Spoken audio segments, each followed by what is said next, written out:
എത്ര രൂപ? 10 രൂപ.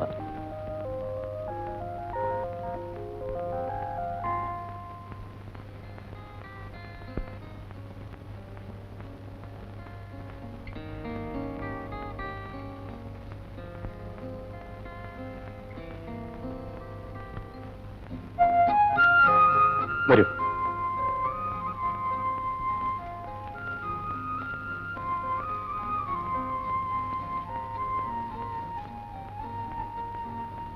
പുതിയ അപ്പോയിന്റ്മെന്റ് കിട്ടി വന്നതാ.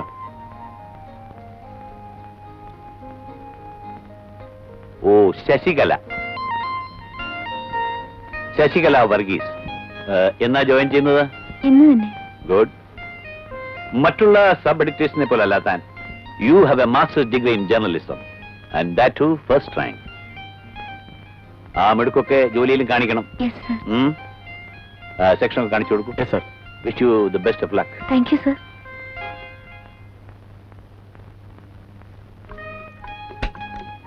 വരൂ.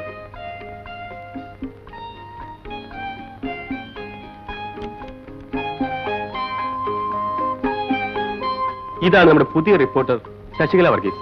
ഹലോ. ആ സീറ്റിലിരുന്നോളൂ. സംശയം വല്ലതും ചോദിച്ചാലേ ഒന്ന് പറഞ്ഞോട്ടേക്കും. എന്തെങ്കിലും ആവശ്യമുണ്ടെങ്കിൽ പിയൂണിനോട് പറഞ്ഞാൽ മതി.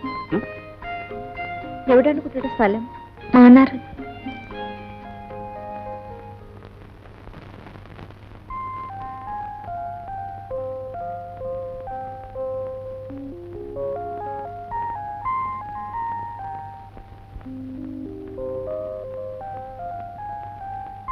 ആ, ശശികലയ്ക്ക് താമസ സൗകര്യം വല്ലതും ആയോ? അതോ ഹോസ്റ്റലിലോ മറ്റോ അന്വേഷിക്കണോ? വേണ്ട സാർ, എന്റെ ചേച്ചിയുടെ കൂട്ടുകാരുണ്ട് ഇവിടെ. ആരാ അത്? ഡോക്ടർ സുമ, ഡിസ്ട്രിക്ട് ഹോസ്പിറ്റലിലെ ഡോക്ടറാണ്.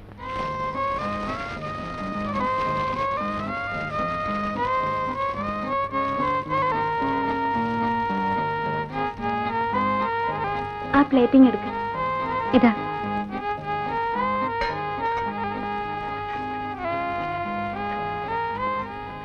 കമ്പോസിംഗിന്റെ കാര്യത്തിലും പ്രിന്റിംഗിന്റെ കാര്യത്തിലും ഇന്ത്യയിലെ മറ്റേത് പത്രത്തോടും കിടപിടിക്കാൻ പറ്റുന്ന ആധുനിക എക്യുപ്മെന്റ്സ് ആണ് നമുക്കുള്ളത്. എന്നാൽ ഉപകരണങ്ങൾ ആധുനികമായതുകൊണ്ട് മാത്രം കാര്യമായില്ല. പത്രവ്യവസായം ഇന്ന് വലിയൊരു മത്സരരംഗമാണ്. ഈ മത്സരത്തിൽ എന്റെ ശക്തി നിങ്ങളാണ്. നിങ്ങളുടെ ബുദ്ധി, അന്വേഷണ വ്യഗ്രത, കഠിനാധ്വാനം, അർപ്പണബോധം.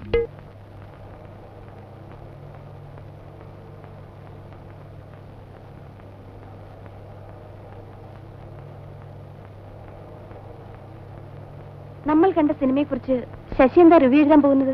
എന്താ എഴുതണം? നല്ലതാണെന്ന് എഴുതടോ. എനിക്കിഷ്ടപ്പെട്ടു. ഓ, സൂക്കേടുകാരുടെ കഥയായതുകൊണ്ടായിരിക്കും ഡോക്ടർ സാറിനങ്ങ് പിടിച്ചുപോയത്. എനിക്കിഷ്ടപ്പെട്ടില്ല. നിങ്ങൾ പത്രക്കാരിങ്ങനെ ഭയങ്കര സിനിക്ക. താൻ പ്രത്യേകിച്ചും. ആ, ഞാനിങ്ങനെയാ. ഇഷ്ടപ്പെട്ടില്ലെങ്കിൽ ഇഷ്ടപ്പെട്ടില്ലെന്ന് തന്നെ പറയും.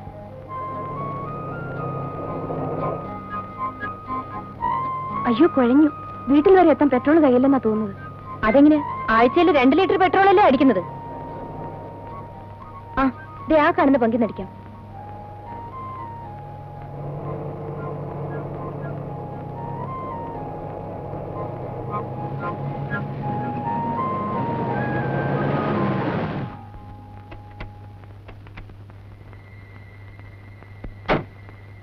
ഇവിടെ ആരും കാണുന്നില്ലല്ലോ. ക്ലോസ് ചെയ്തെന്നാ തോന്നുന്നത്. ദാ 10 മണി കഴിഞ്ഞ് വിൽപ്പനയില്ലെന്ന്. ഇനിയിപ്പോ എന്ത് ചെയ്യും? ആരില്ല. നമുക്ക് പോയി വിളിച്ചു നോക്കാം. വാ.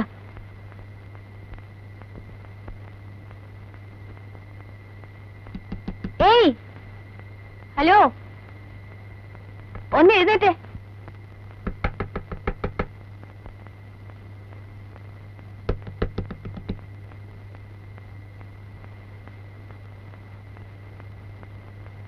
പെട്രോൾ, കുറച്ച് പെട്രോൾ വേണം. അയ്യോ, അങ്ങനെ പറയല്ലേ, ഞങ്ങൾ പാവം പെണ്ണുങ്ങളല്ലേ. പ്ലീസ്.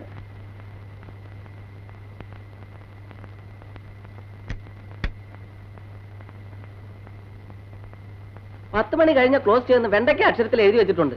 എന്നാലും പാതിരാത്രിക്ക് ഓരോന്ന് വലിഞ്ഞു കയറി വന്നോളൂ മനുഷ്യനെ മെനക്കെടുത്താൻ. ഇതൊക്കെ എവിടുന്ന് കുറ്റിം പറക്കി വരുന്ന ആർക്കറിയാം. ആ, എത്ര അടിക്കണം? 5 അല്ല 10 അല്ല 5 മതി. ഒരു 10 അടിക്കണ്ടേ സുമേ? നാളെ വണ്ടി പിന്നെയും വഴി കിടക്കും. പിശുക്കി. എടി, ഞാനൊരു പാവം സർക്കാർ ഡോക്ടറാ. മാസം മാസം ഡ്രാഫ്റ്റ് വരുന്നുണ്ടല്ലോ ഗൾഫിൽ നിന്ന്. ഡോളറായിട്ടും ദിനാറായിട്ടും ഒക്കെ. അതെ അതെ, എന്റെ കെട്ടിയൻ അവിടെ കിടന്ന് കഷ്ടപ്പെട്ട് കാശുണ്ടാക്കുന്നത് എനിക്കിവിടെ പെട്രോൾ കത്തിച്ചു കളയാനല്ല. അപ്പൊ ഒരു കാര്യം ചെയ്യ്, തീരുമാനിച്ചിട്ട് അടുത്ത പങ്കി പോയി അടിച്ചേര്. അയ്യോ ചതിക്കല്ലേ. എന്നാ പിന്നെ വേഗം പറ, എത്ര അടിക്കണം? 10. 5, 10. മനുഷ്യനെ കിടത്തി ഉറപ്പില്ല, ഓരോ വലിഞ്ഞു കയറി വന്നു.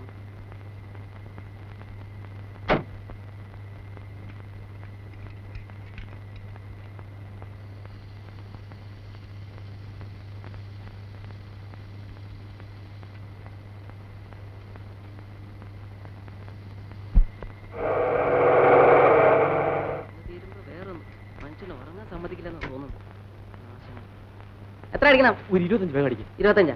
നീ പോയി ബില്ല്, ഞാൻ അടിക്കാം. ഞാൻ അടിക്കും പിടിക്കൊന്നും വേണ്ട. ബാക്കി നീ വെച്ചോടെ. ആ എന്നാ അടിച്ചോ. ഈ ബില്ലൂടെ. നിങ്ങൾ ഇവിടെ നിൽക്ക്, അയാൾക്ക് അർജന്റാ.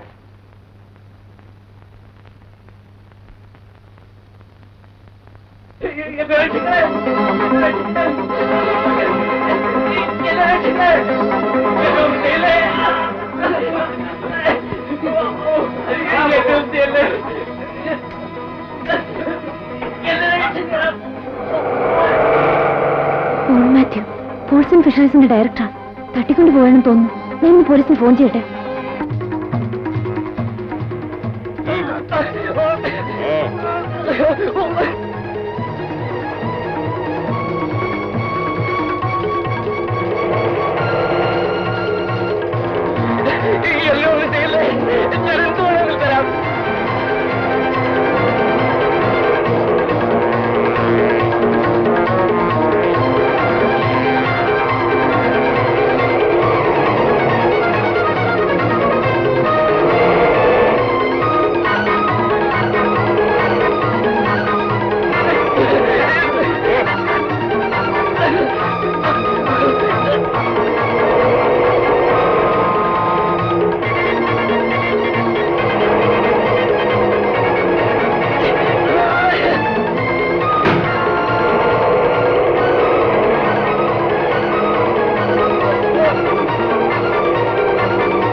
ഇദ്ദേഹത്തെ വേഗം ഹോസ്പിറ്റലിൽ എത്തിക്കും.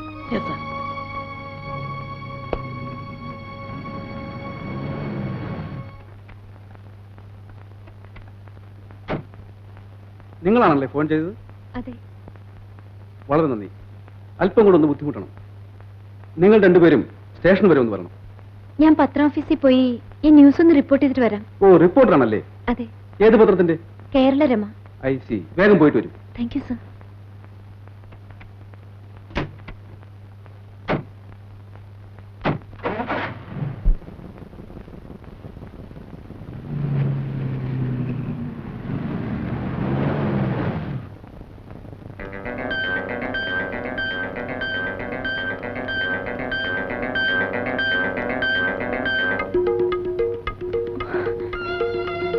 എന്താ ശശി ആ സമയത്ത്? അതൊക്കെ പിന്നെ പറയാം.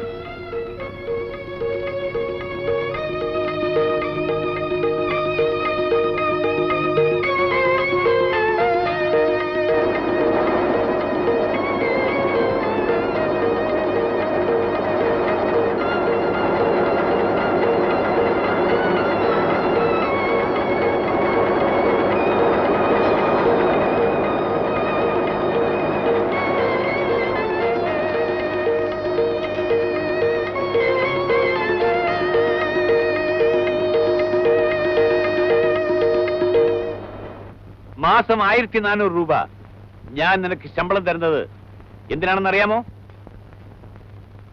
ചോദിച്ചു കേട്ടില്ലേ? ന്യൂസ് റിപ്പോർട്ട് ചെയ്യാൻ. ന്യൂസ് റിപ്പോർട്ട് ചെയ്യാൻ. എന്നിട്ട് നീ എന്താ ചെയ്യുന്നത്? പൗരബോധം, ധീരത, കർത്തവ്യബോധം. റബിഷ്. പൗരബോധം വിൽക്കാനല്ല ഞാൻ ഈ പത്രം നടത്തുന്നത്. ആയിരക്കണക്കിന് രൂപ മാസശമ്പളം കൊടുത്ത് എഡിറ്റർമാരെ റിപ്പോർട്ടർമാരെ ഞാൻ വെച്ചിരിക്കുന്നത് എന്തിനാണെന്ന് അറിയാമോ? I want news. എനിക്ക് വേണ്ടത് വാർത്തകളാണ്, ഹോട്ട് ന്യൂസ്. ഭാഗ്യത്തിന് ഇന്നലെ രാത്രി നിനക്കൊരു കിഡ്നാപ്പിംഗ് ന്യൂസ് കിട്ടി. ഛെ, നശിപ്പിച്ചു കളഞ്ഞു. സർ, ഞാനിവിടെ രാത്രി തന്നെ റിപ്പോർട്ട് ചെയ്തിരുന്നു. നമ്മുടെ പത്രത്തിലല്ലേ അത് ഏറ്റവും നന്നായി കവർ ചെയ്തത്? നീ ഈ പത്രങ്ങൾ കണ്ടോ? ഇന്നത്തെ എല്ലാ പത്രത്തിലെയും പ്രധാന വാർത്ത അതാണ്.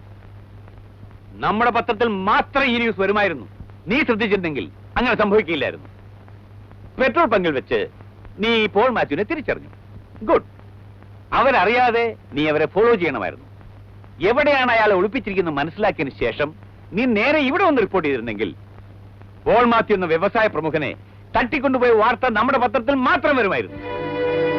സർ, ഞാൻ പോലീസിൽ അറിയിച്ചില്ലായിരുന്നെങ്കിൽ ഒരുപക്ഷെ അദ്ദേഹത്തിന്റെ ജീവൻ അപകടത്തിലാകുമായിരുന്നു. പോൾ മാത്യു നിന്റെ ആരാ? തട്ടിക്കൊണ്ടു പോകുന്നവരെ രക്ഷപ്പെടുത്താനുള്ള ചുമതല പത്രക്കാർക്കല്ല. അതിനിവിടെ പോലീസുണ്ട്, അതും പോരെങ്കിൽ പട്ടാളമുണ്ട്. അവർ രക്ഷപ്പെടുത്തുകയോ ശവം കണ്ടെടുക്കുകയോ ഒക്കെ ചെയ്തോളും. നമുക്ക് ആവശ്യം വാർത്തകളാണ്, പൗരബോധമല്ല. മനസ്സിലായോ? Yes, sir. പൊയ്ക്കോ.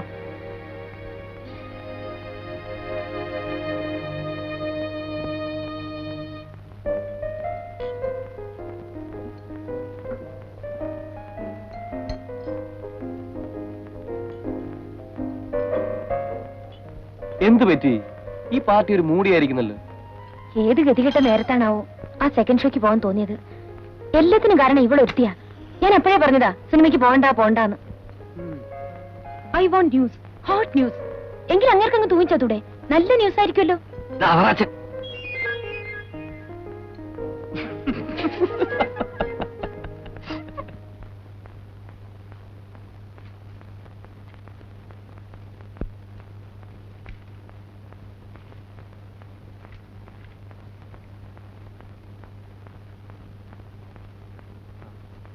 കഴിഞ്ഞോ? മത്തായി, ഓ, ഇത് കമ്പോസ് ചെയ്യാൻ കൊടുത്തേക്ക്. എനിക്ക് 2-3 റീഫിൽസും വേണം. ശശി സാറിനെ മാനവ സാർ വിളിക്കുന്നു. ഇതാ വരുന്നു. മേളിയത്തിന്റെ താങ്ങവില നിശ്ചയിക്കാൻ ഇവിടെ ഒന്ന് ചുറ്റാതെ കൊണ്ട് കൊടുക്ക്.